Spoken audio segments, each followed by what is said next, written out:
Hey team, welcome back to the show. Today we are digging into part two of the training mistakes series, talking about why your lats aren't as big as Natalie's. There's a lat to love, as they say. So I personally think lats are probably the most underrated muscle in terms of improving your physique, shape of your upper body, but really I mean like how your whole physique looks. Make a huge difference in enhancing the V-taper, uh, in essence making your waist look smaller. You're like someone who's basically shaped like SpongeBob. One of the best things we can do is build more lats. Just really create a huge visual shift in how your whole upper body looks.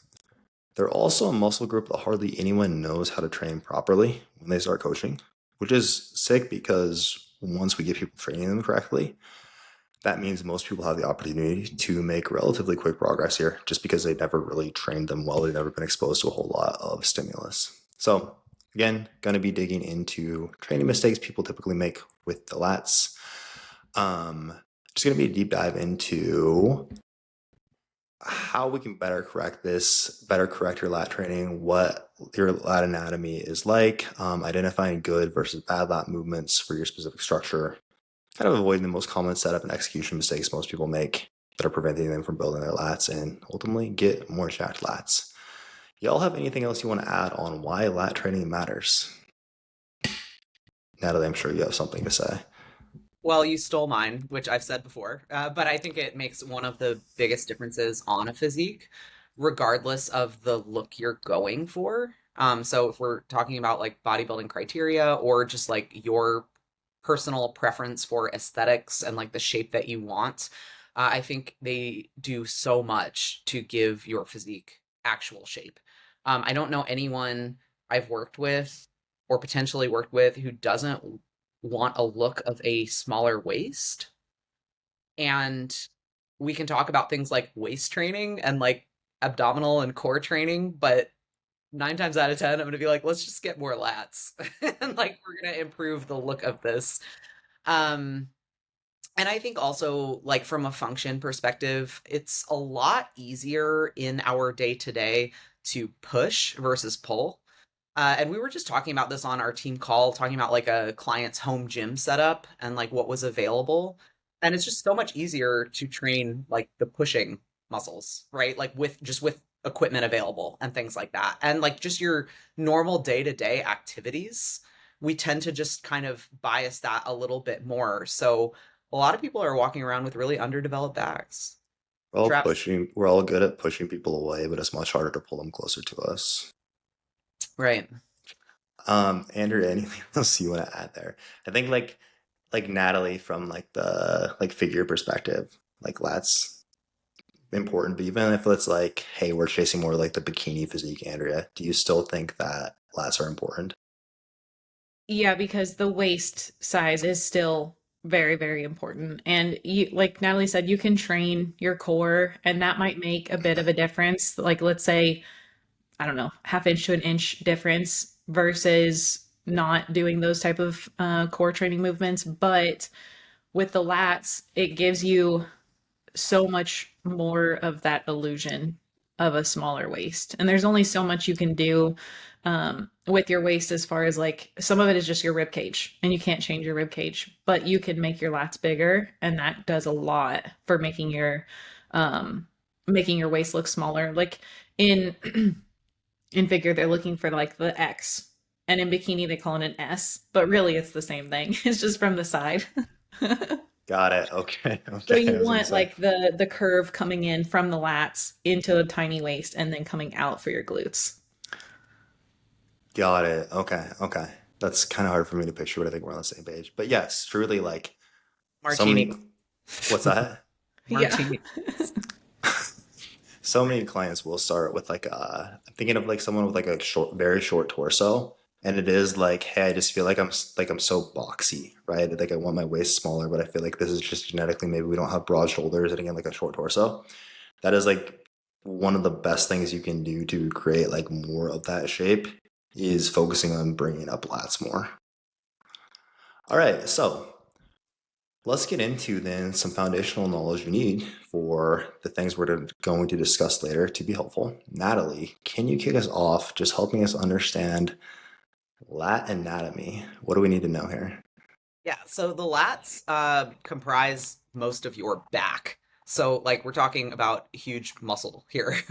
And because they span the most of your back, they're responsible for a few things, but basically they're running like from the humerus. So like think your upper arm bone, like to and they attach to your spine.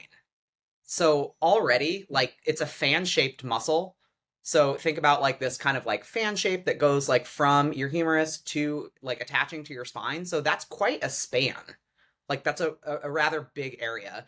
Um, and they're unique in that they cross over the scapula. So while they don't directly attach to the scap, they do like pass over the scap and like indirectly affect the scap. And then they also indirectly attach to actually the pelvis and the sacrum via like something called the thoracolumbar fascia. So as you can see with like the origin and insertion, and then with all of these kind of indirect attachment relationships, they affect so much of our movement, right?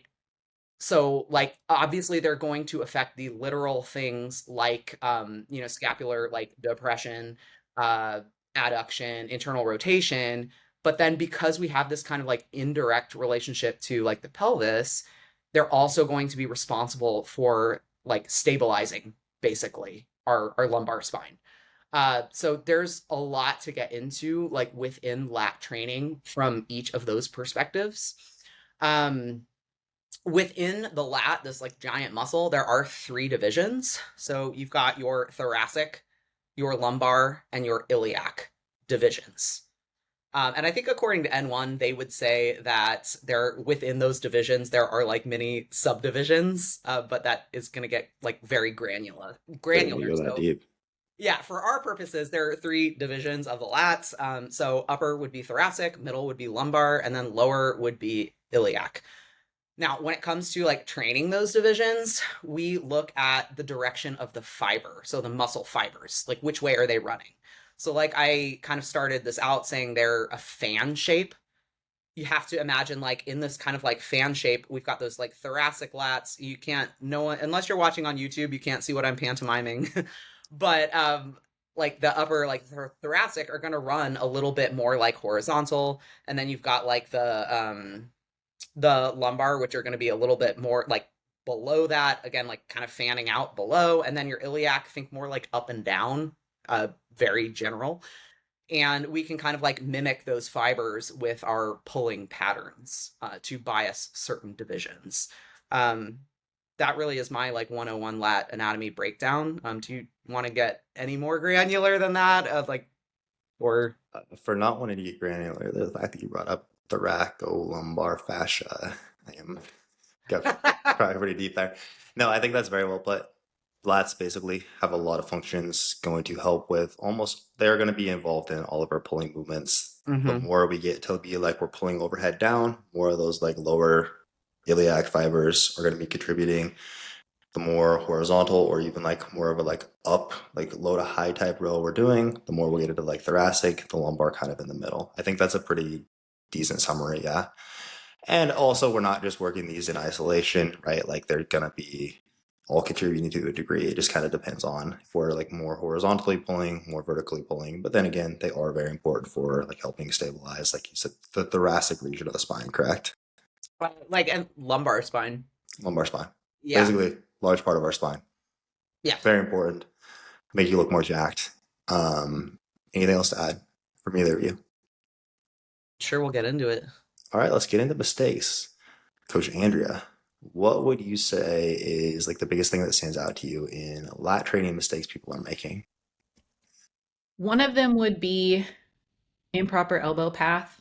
And so, what tends to happen that I see quite a bit is sort of like pulling with the arms and the shoulder kind of tipping forward.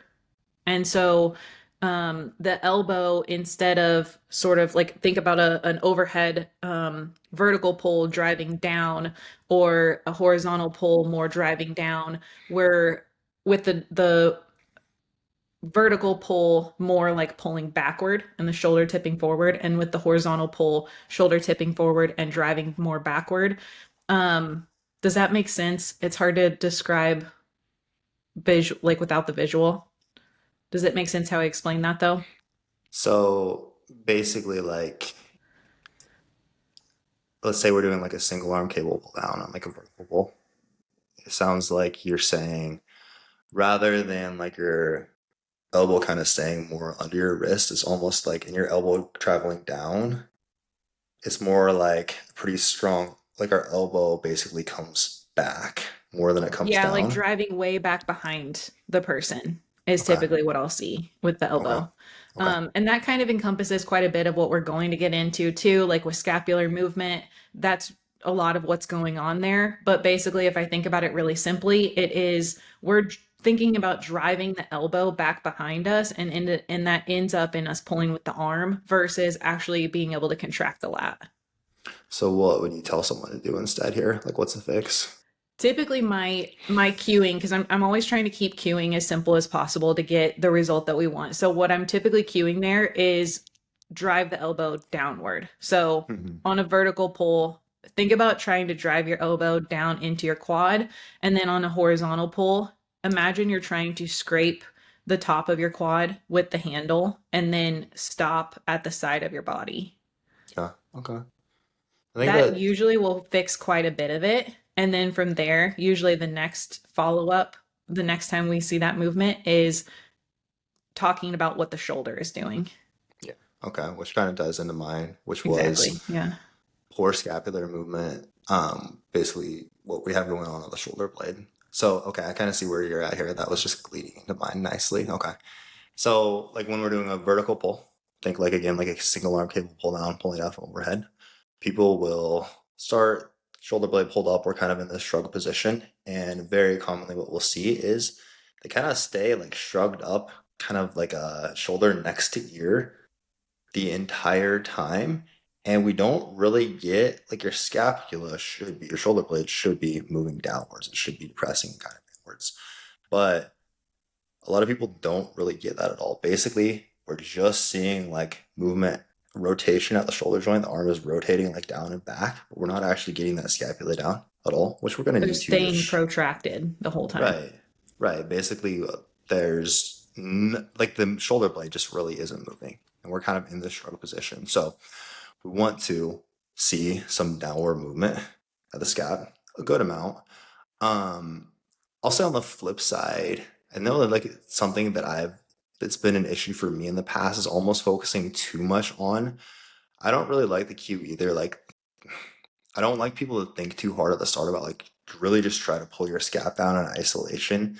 Like our lat should be like all the little like because I think then that kind of gets into like we're doing like a scap pull down and then we're like following through with like the lat where really like the little like our lower traps and whatnot that would depress our scap, pull it down. We shouldn't be like trying to turn our pull down into just like a lower trap movement. It should really just be like we're driving our elbow down and like all those little muscles that help like stabilize our scaps and whatnot are doing their job versus they're like the primary movers, like our lat still needs to be the primary mover. But basically just making sure we're getting movement out of the shoulder blade, we're depressing. I would say on the same note, another common thing I see is at the top, which especially kind of with the popularity of like biasing more the length and range of movements, a lot of times what I'll see is at the top of the movement, people just kind of go limp. They kind of just relax and like passively let that pull them way up and go into like more pronated overhand grip. And we are like losing a bit of tension there. It's again that we're kind of just relaxing where yes, like it's okay. We want our scaps to be elevated, like but we don't want to just go limp. I like the cue, like, hey, just keep it very, very slight bit of bend in your elbow at the top, rather than again just kind of like passively letting that pull you up. Anything else to add on that? I think the big takeaway here is if we tie in like what we know to lat anatomy. So the lat doesn't directly attach to the scapula. So so like the lat being again like the one of the hugest muscles in our body, like lats and glutes pretty much, right? So with lats being such a big area of your back, we need them to do the lion's share of the work. Mhm. So if we're initiating movement with our scap, that's, you know, That's such a uh, better way to say what I was trying to say. Yes. we're taking the littlest guy and trying to do the largest amount of work. Um, and yeah, Yeah. Typically, how I'll cue that instead of having somebody think about what their shoulder blades are doing is as you're driving down, also put your shoulder sort of down and back. And that will usually get them to do what they need to do with their shoulder blade without having to think about their shoulder blade, because then it turns into that like retraction sort of thing, or the, like you said, depression with their lower trap.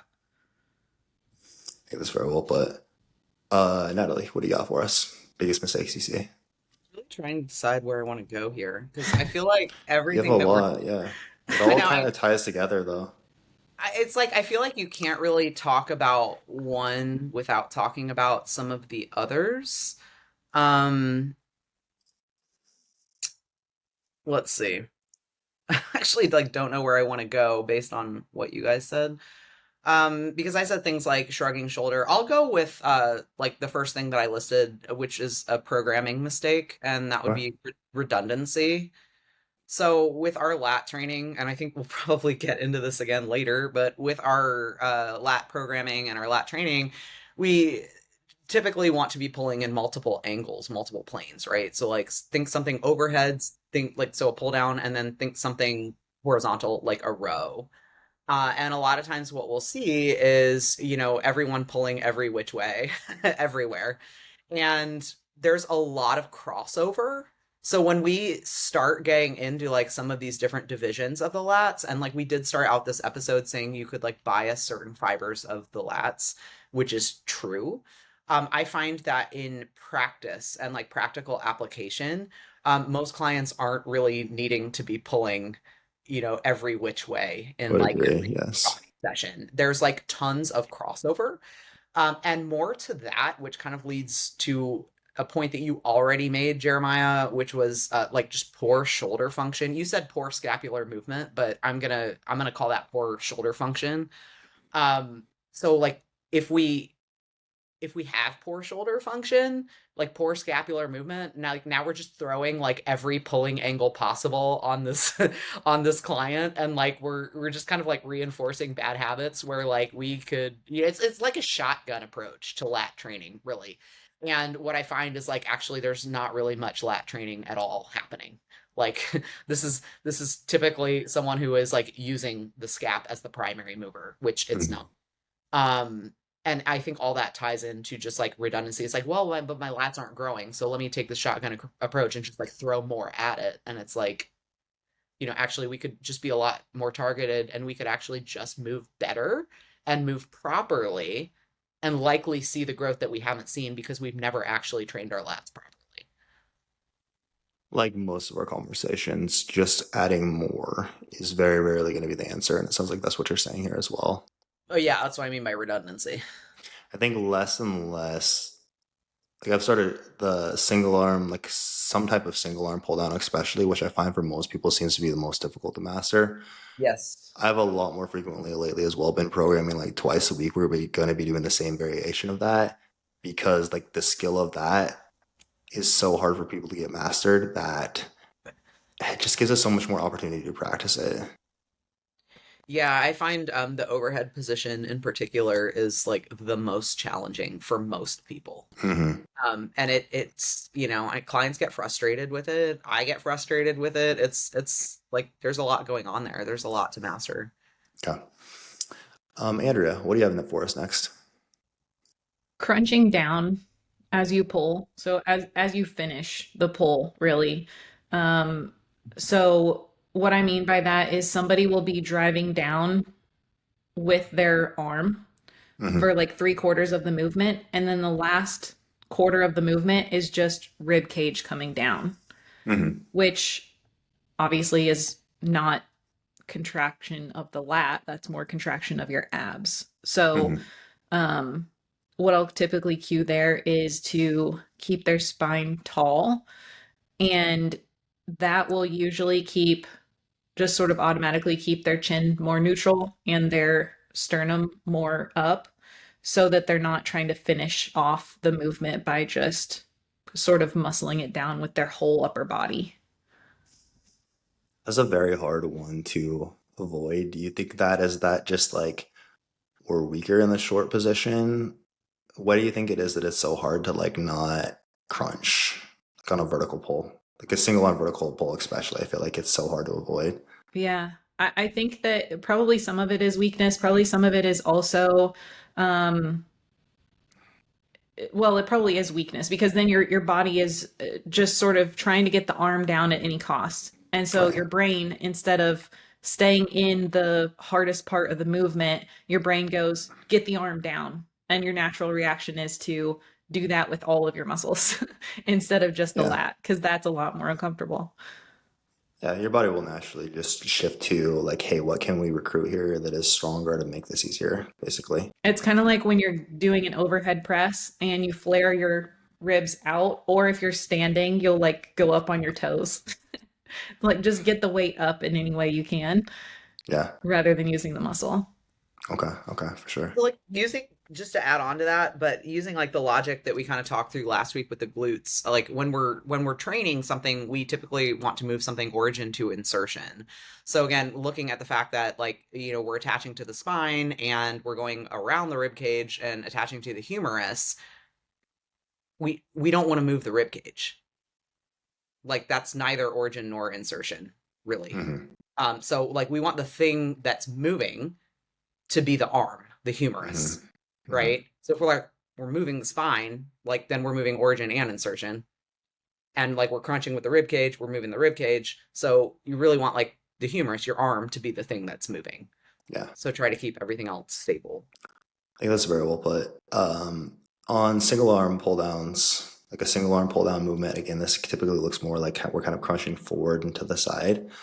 With a bilateral pull down, though, also I see this quite a bit actually, where it'll be like the top 3/4, like through the first like 3/4 range of motion. It is a very nice pull. And then suddenly, rather than like the elbow continuing to travel more downwards, is a sharp like elbows back and kind of like you said before, Andrea, shoulders roll forward and people hunch over more. Almost like when you think of like a what is it like when someone's like doing the CrossFit type pull up and then like the top of the motion they're pulling way forward, like reaching their chin over the bar. It almost kind of looks like that. Um, Kind of how it manifests in like a more bilateral pull down pattern. And again, that's something Anything where, else you you guys know, would add there? we want to,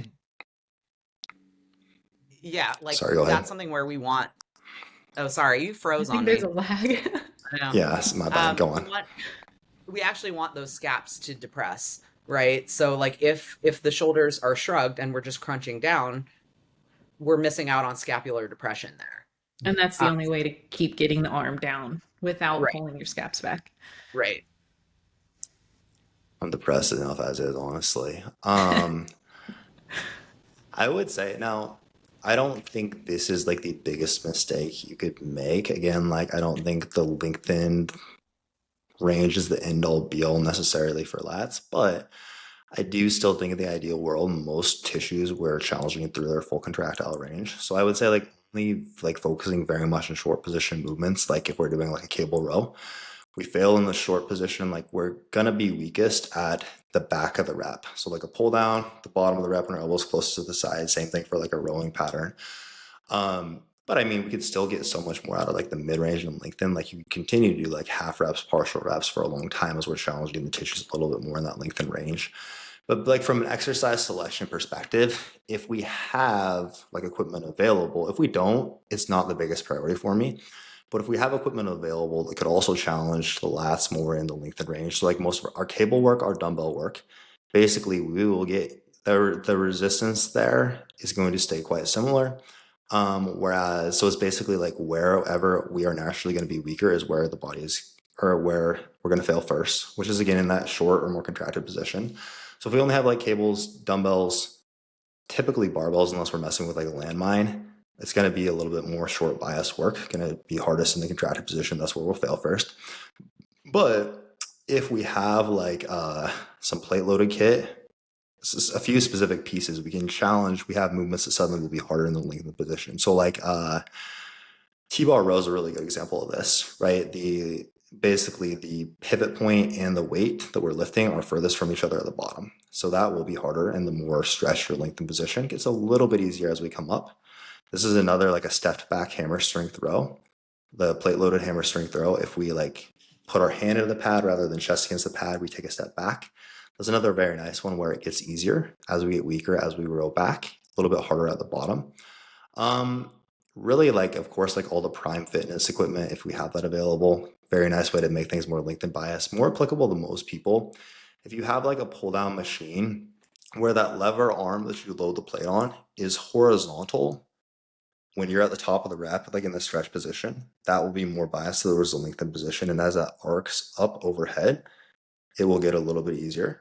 So again, if we have the option to like challenge the tissue more in its length and range, I think it makes sense to use a variety of like, hey, maybe we're not just biasing short patterns here.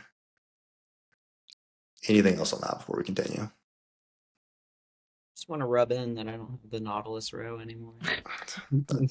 I didn't want to be as angry as I am right now, but thank you for bringing that up. I don't understand that at all. I still don't get it. Natalie, what do you have for us next? So I didn't have this on my list, but I can't believe it, but because it is like one of my biggest pet peeves. And one of you reminded me of it when you were talking earlier, when you were like pantomiming something. I was like, oh, that grinds my gears. Is like the rotating of the grip. Yeah. You kind of glossed over it, like, but I was like, no, that needs much more of a spotlight, like, because I get really riled up. Like, I get like so upset because I see people doing this like daily. So I know like everyone here has seen this. So with a pull down or with a row, you see people like rotating that grip. It's like they'll start with a like an overhand pronated row and then they finish or grip, excuse me, and then they finish with more of like a neutral grip or even a supinated grip. Yeah, I see a lot. It's like a full rotation from all the way up, pronated, palm facing away from you to palm facing towards you. And it drives me wild because it is just largely so unnecessary and like uninformed. And again, like taking us back to our lat anatomy, lat is not attached to the scap, like to the shoulder. So like therefore rotating shoulder angle doesn't do anything for our lats. You're Right? just completely losing tension, and it's hard Right. enough for people to create that tension. You want to hang on to it through the whole set. Yeah, it attaches to the arm. So if we're like varying the shoulder angle, like it doesn't do anything. I don't know if people think it looks cool, but like I can't think of anything that looks less cool personally in life. Natalie feels very strongly about I this. do. I hate it so much. If you're listening, please stop doing this. So we want to, would you say then try to keep a neutral grip, try to keep a supinated grip? Like what would you recommend instead? Generally, for most of our lat training, we want a neutral grip. Got it. And reason being, because the lats wrap around the rib cage, we want to keep that arm tight to the rib cage. Mm-hmm. Very well put. And I think we kind of glossed over that as well with like elbow position, which I also can't believe we glossed over.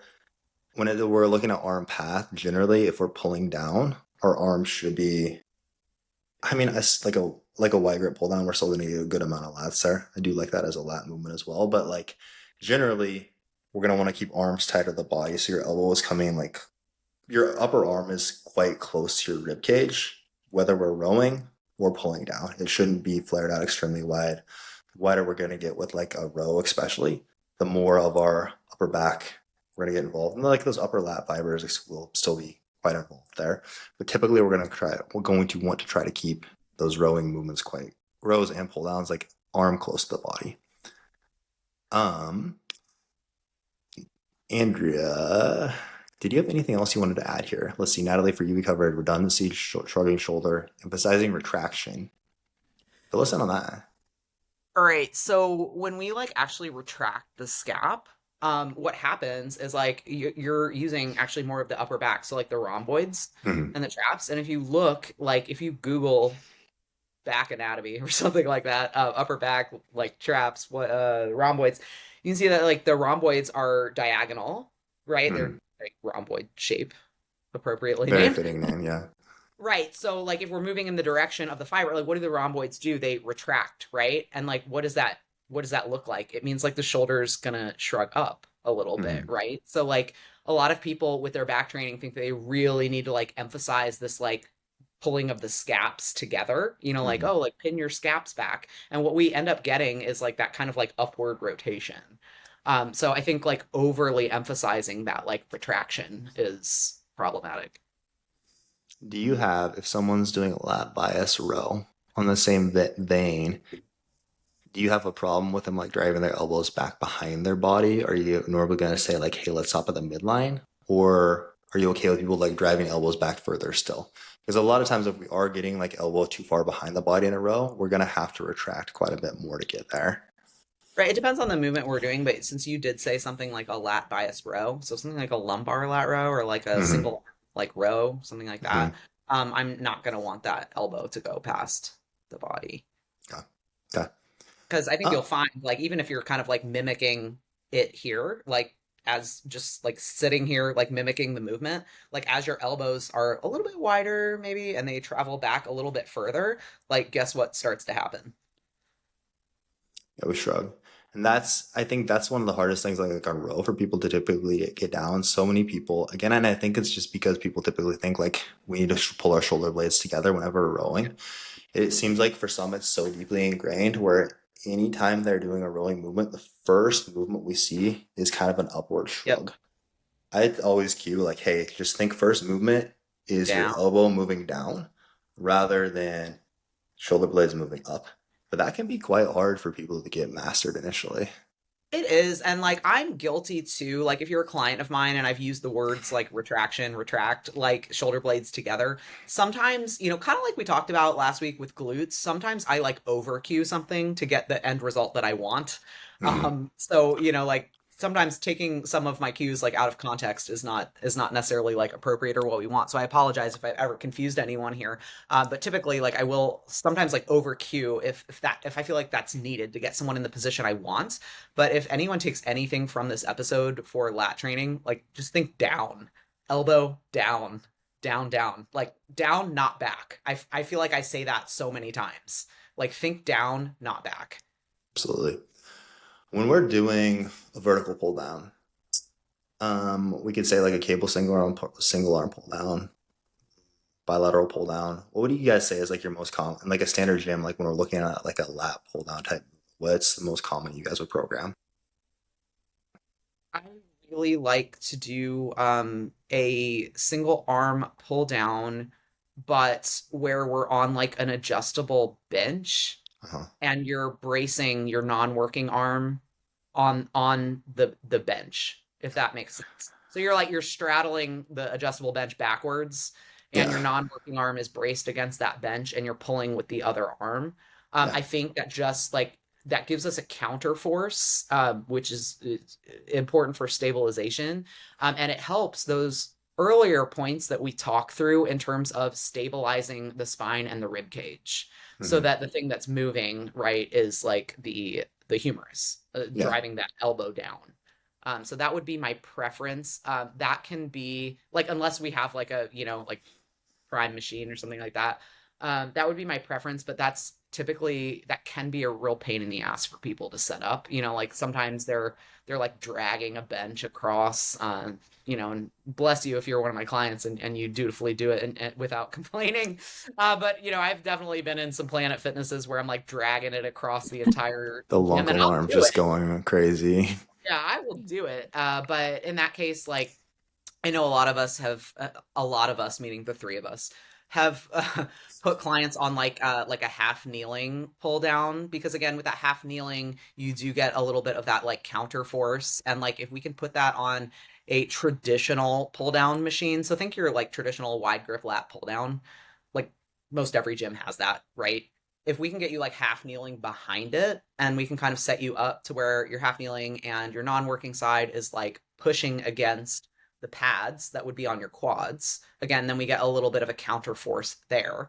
I typically will try to set people up in a position where they're not directly overhead, because most people suck at that position, myself Yeah. included. So calling myself out here, but most people suck at being directly overhead. So adjusting like slightly to where they're pulling like at a slight angle, like in front of them, for the purposes of lat training and teaching like proper scapular mechanics, I think could be really helpful.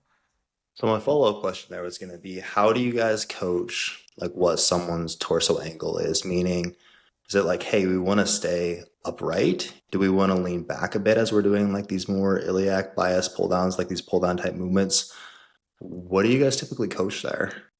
A lot of that depends on where the cable is. So I will say bicep to nose at the top. Hmm, I like that. I try to position them in a way where we're getting as close to an overhead pull as they're capable of executing with good form. Mhm. And typically what I'll see is people will like try to cheat the angle because they're not on purpose, but they're trying like they're trying to get out of being in like an overhead position because Mhm. they suck at it. So it's like they're trying to like lean back, and it's like, okay, well now we're just rowing. Yeah, a lot of Like, times it'll look like your basically your spine up until about your rib cage is just relatively vertical, and then it's just a ton of rib cage flare. Which, yeah, if you think about Yeah. it, is again like, hey, we're no longer pulling from overhead. It is a lot more, yes, as you said, like a more of a rowing pattern. yeah, and like we're probably gonna actually be doing a rowing pattern too. So like we Hmm. don't. That takes me back to that earlier point of redundancy. Like we don't need another one in a shittier setup. Yeah, yeah. I think that's often misunderstood is like, hey, if we're pulling, like even if the cable is above you, if we're like leaning way back in this in order to complete the pattern, we're still like we're making this closer to a row. And again, getting redundant versus like an overhead pull, which is what we want here. Anything else in terms of mistakes before we talk about our favorite movements for lats? No, I think that was our first one, wasn't it? I actually was meaning to lead into the question about torso angle, but Oh.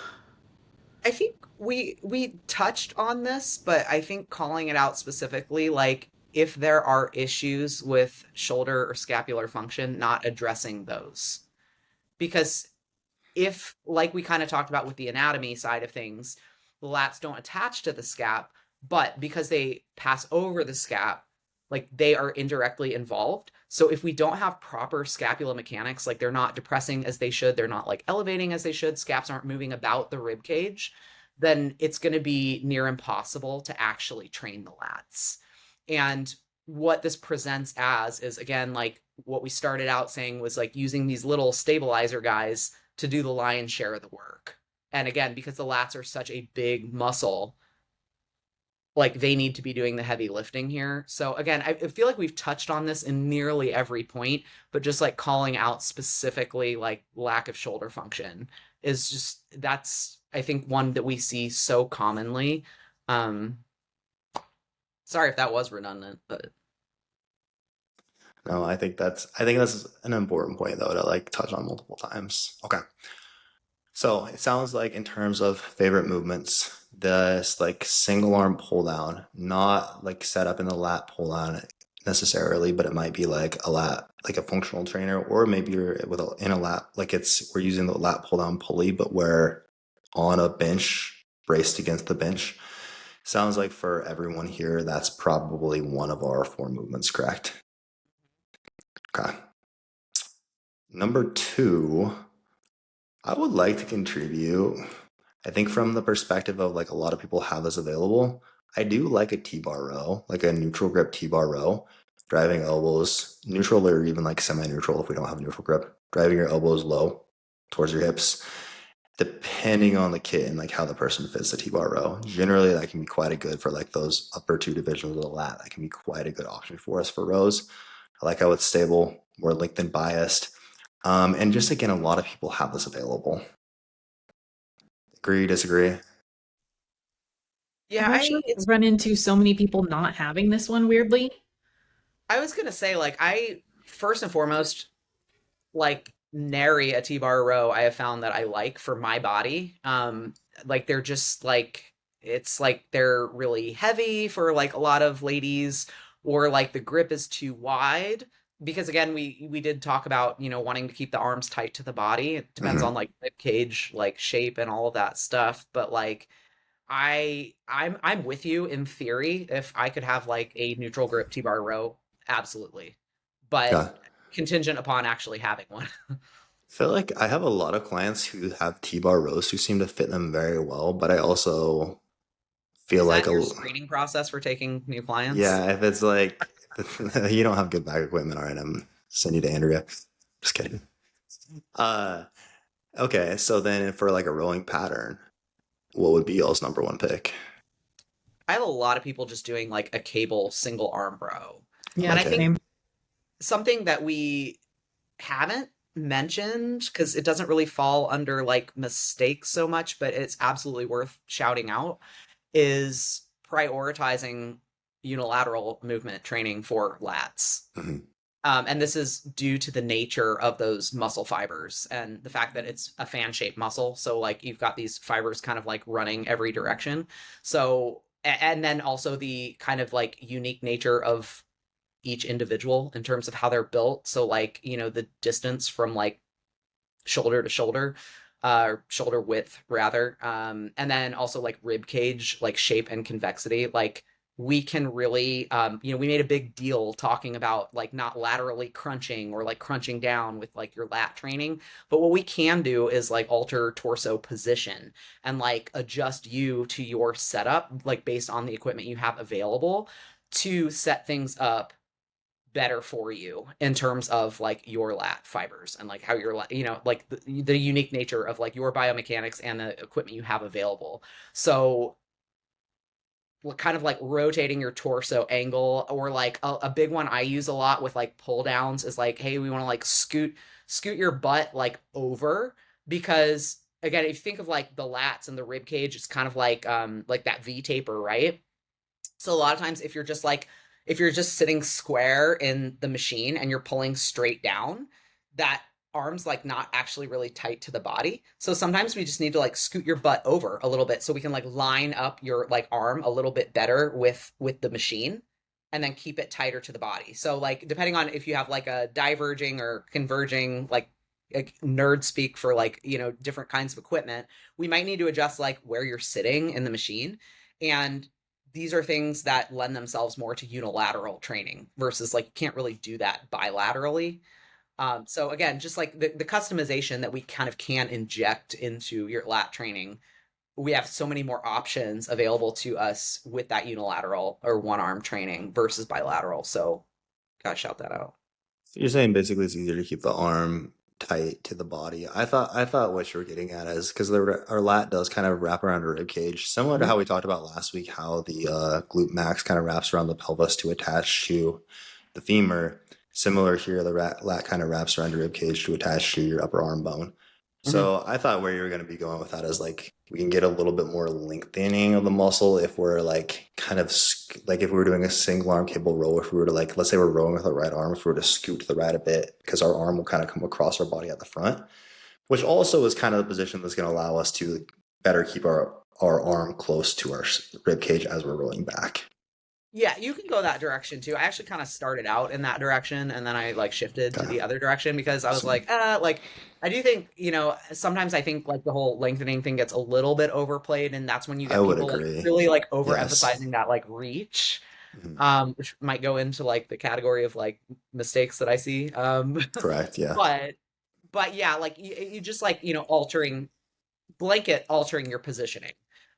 You have more options available unilaterally. So to that note, that's why I guess the initial question was like, what is one of my favorite things to program? And that would be like a unilateral cable row, because again, most people have like cables available to them, and it's a relatively easy setup. And then we can kind of alter if which foot we want to brace with, like based on what we're trying to do, like if we want rotation or not. So we can have like we can play with the counter force there, but really just a single arm row that's like tight to the body on a cable stack. Like it. Okay. Okay, so we have a single arm pull down, single arm cable pull down, a single arm cable row. Number three, might be hard to come up with four like top movements here. Any suggestions for number three here? I do still like to use a mid neutral grip pull down quite a bit if somebody has a good handle for it. Hmm. That's one of the reasons why the single arm works so well is because between somebody that's wide and somebody that's really narrow, single arm adjusts for that. So sometimes we just don't have the right handles, or we have to use D handles over a longer bar for the mid neutral grip pull down. But especially when somebody has like a mag grip, it locks them into that neutral grip so they're not rotating as we go. And it keeps their elbows in nice and tight to their body. And it's one that most people have access to and is kind of like just plug and play sort of thing. We don't have to do a lot of adjustments to get it to where they need to be. I agree. Depending on where the client is at, a lot of times I will start the person there. And hey, like I want to get like the basics of your movement down because there's a lot for Mhm. us to clean up here. And then mesocycle two, or later on in this mesocycle where we're like revamping things, it's like, okay, there's a lot more here where I want to like optimize more now that the foundation's down. Then I might even move to that like single arm pull down from there. Honestly, I do really like but just because it's kind of a goal for a lot of people as well, like pull-ups are oftentimes like, hey, I want to be able to do like more pull-ups or be able to do a few pull-ups. I do really still like just like a neutral grip pull-up. The like we're doing like a band assisted pull-up from a like I don't it's not a terrible option, it's not our best, but like if we can get people strong at like a neutral grip pull-up, people just love it. And we are still getting like a nice, decent like pull down movement. Still a fan of that as well. I would for sure choose like the neutral grip pull down over that, however. It's hard for people to not tip their shoulders forward even more on that one. It is for sure the skill is harder. Yeah, I think but it is also the fun. pull-up is can be such like an ego lift. And I really don't say that with any kind of like disdain or anything, but like I mean myself included, because like how many of us go to do a set of like pull-ups and like we're just like gunning for those last few reps because Oh like yeah. we like PR, so it is like it's more like the skill of the pull-up, as you said, versus like hypertrophy training for lats. Mhm. It takes, I think, like someone who's really mature to like keep a lid on it there and like train it responsibly if we're really going like exclusively for hypertrophy. Let's go one more row then. I mentioned the step back hammer strength row earlier. Problem I run into with that is the fixed path of the machine. A lot of times people have trouble lining that up well. And then, like, if you're a little person, if you weigh like 120 pounds and we have a couple plates stacked on there, the actual like stability of the machine, like people get to be just moving around so much. I find that is one where I run into like we have a ton of rib cage movement, especially at the front. People are just rotating so much more. I do like it from like in theory. I like the how we can again challenge the length and range more, and if like we can make it work well for the person. I would For say like like a another chest row, supported a chest supported machine row if somebody has a good that's a good one. shout actually. Yeah, But I mean that's basically very similar to the T-bar row, but assuming they have it I would for in sure movement like just pattern. a lat bias like pin loaded like chest supported row. I do really like as Mhm. it's quite similar to like that pull down you mentioned, Andrea, where we can kind of just set up here, drive your elbows low, make sure the seat is at the right height, and all we have to do is pull. Yeah. Natalie, agree, disagree? Agree. Okay. Okay. Um, I would say there typically what I cue is like just set the seat up. Depending on the road, typically we're gonna want kind of like a right angle between your upper arm and your lower arm at the bottom of the rep. A lot of times people will set that up to where we're like here and it like hands are so high that again we're like our forearms are a lot closer to biceps. We're almost like in a little bit more of a shrugged position. I like to cue typically like, hey, let's try to get close to a right angle between the arm, like lower and upper arm at the bottom or at the back of the rep. Anything else on that before we wrap up movements or any other movements you guys would like to throw out there for consideration? Cool. Anything else on lat training?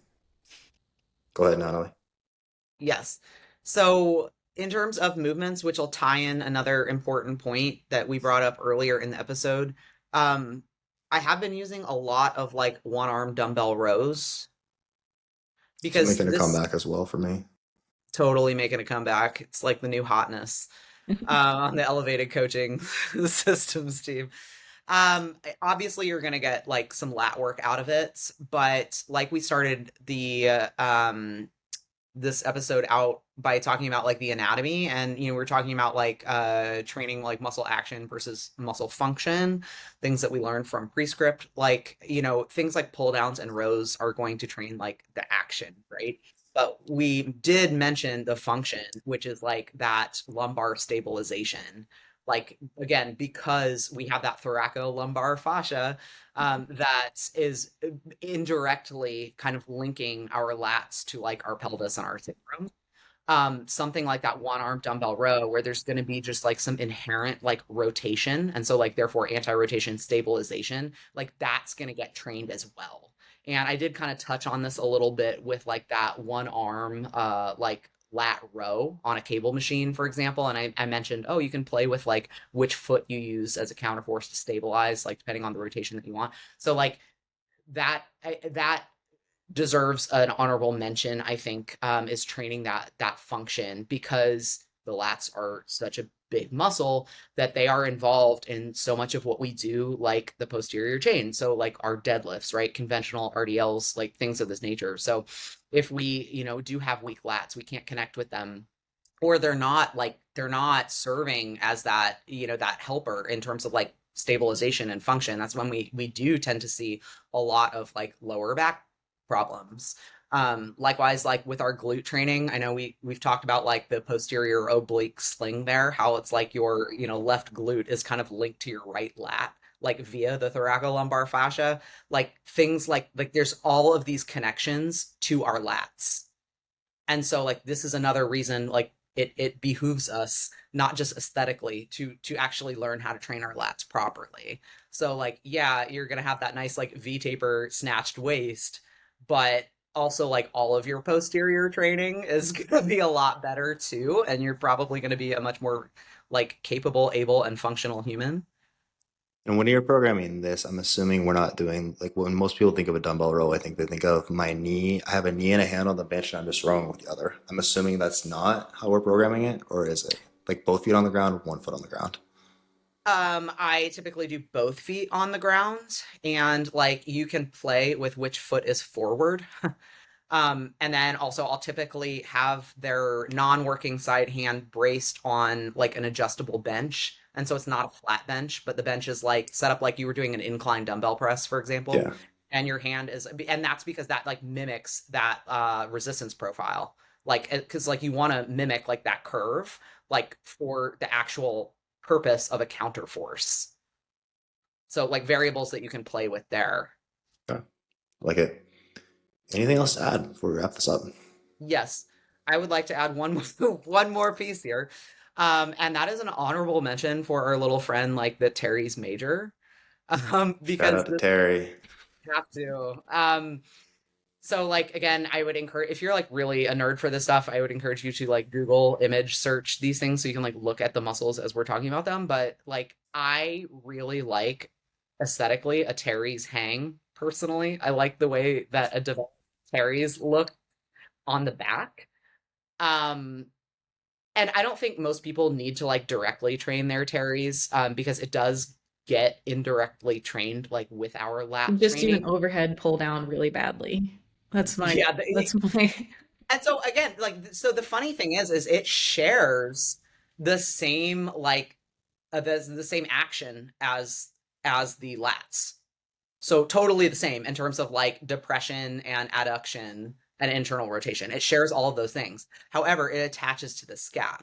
So this becomes like one of those like little guys who tends to like get overworked because people can't train their lats properly. But I I do like for a well-developed like back and like lat region, and it's kind of like known as like a little kind of mini lat almost. I do like a developed Teres. And like I said, I don't think anyone here needs to go down the rabbit hole of like a Teres specialization phase. Um, but yeah, You want to be a strong contender on lats to love. It sounds like that would work in your favor, though. you need the Teres hang. You got a nice Terry saying. I have never heard anyone say that before. I Okay. don't think I have either. I don't know if it's a thing, but it is one now. Anything else before we wrap it up? Well, hopefully this was helpful. Next week we are going to talk about the sartorius. I'm just kidding. I don't know what we'll talk about next week yet, but maybe we'll go back to glutes again. We're not going to go back to glutes. Anyways, hopefully this was helpful. If you enjoy the show, do us a huge favor. Leave us a 5-star rating and review. If you would like to apply for coaching with the team, link is in the show notes, and we will catch you guys next time.